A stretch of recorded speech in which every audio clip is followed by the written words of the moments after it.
Hi guys, welcome or welcome back. My name is Elaine, and today I'll be going over current news for some of my favorite mid-range bags. I feel like there's always a lot of releases or a lot of bag tubers talk about what's new with Louis Vuitton or Chanel or the Row, even Hermes, but the news about some of these mid-range brands doesn't really get talked about, you know? I'm only gonna be talking about the ones that I have personal experience with. I guess part of the problem is like once you start talking about mid-range brands, like where do you end? There's so many new indie brands as well. These are just some of my favorites and I think they're worth talking about. So let's get started. I'm gonna start with Songmont. So as of filming, this is the end of November, and I hope a lot of you caught their 20% off Black Friday sale. It was sort of in tiers.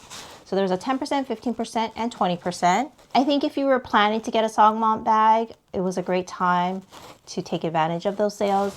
I saw that this mini Your bag was on sale for 20% off. So I was like, oh, I should have waited, but you know what? It's fine. Because I did get 12% off. So, you know, 8%, sure, that would have been great, but it's not the end of the world. The nice thing about Songmont is they're usually always working with a influencer or content creator. So just need to Google Songmont promo code and pretty much will find one. And some of their new releases for winter included their shearling line. I personally am not a fan of shearling. I just don't think it ages that well. But if that's your thing, that's great. Next one is Stow. So I have my Stow back here. I saw that their suede line was ready to ship at the end of November. So it was on the website as of filming.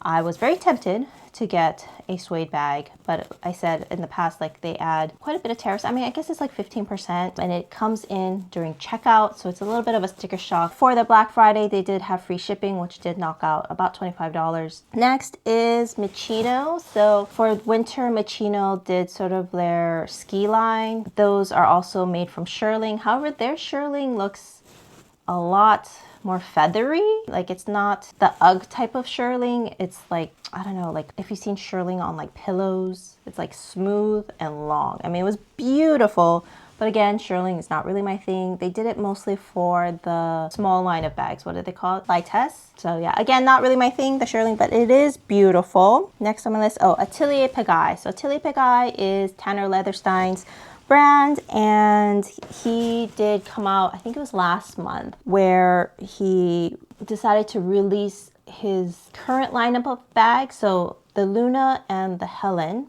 in a shrunken calf skin. So I don't know if it's the same as, I don't think it's the same as the Togo, but basically he took his older designs and gave it an upgrade in the leather, and that's going to be coming out in February.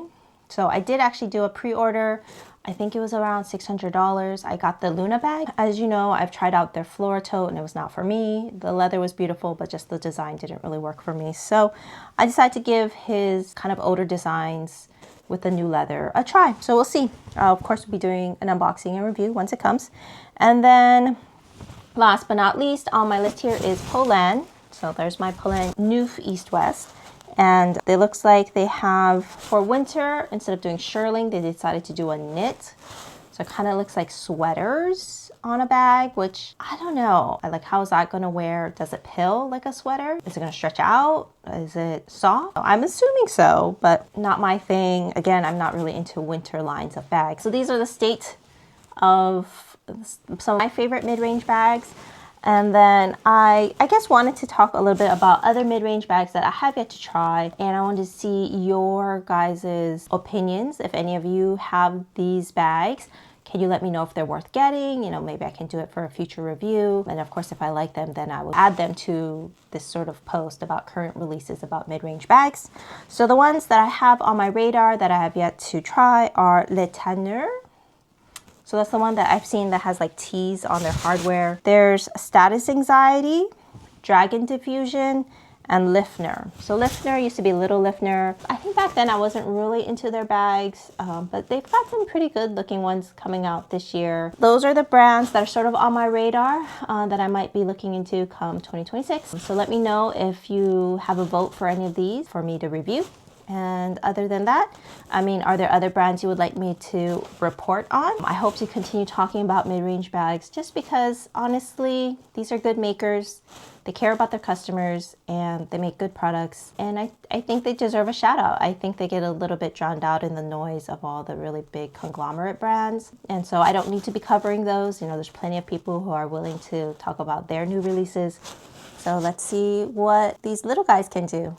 So thank you guys so much for watching. I hope you found this video enjoyable. If you did, I would greatly appreciate a like or subscribe. I'll see you in the next one.